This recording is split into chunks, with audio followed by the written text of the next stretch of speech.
ভোর 4টায় ভুবনেশ্বরে বাস থেকে নামার পর আমাদের সাথে যা যা হলো সেটার জন্য একদমই প্রস্তুত ছিলাম না।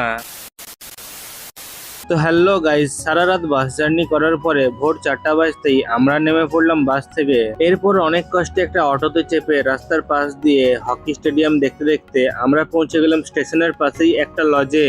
এখানে একটু ফ্রেশ হয়ে আর কিছুক্ষণ রেস্ট নিয়ে সকাল 7টা নাগাদ বেরিয়ে পড়লাম টিফিন করতে। আর টিফিন শেষ করেই হাঁটতে হাঁটতে চলে এলাম বাস স্ট্যান্ডে। এখানে এসে কিছুক্ষণ অপেক্ষা করার পর এবং কিছুজনকে জিজ্ঞাসা করে ফাইনালি 11 নম্বর বাসে চেপে রওনা দিলাম কিমস হসপিটালের উদ্দেশ্যে চেক আপ করানোর জন্য।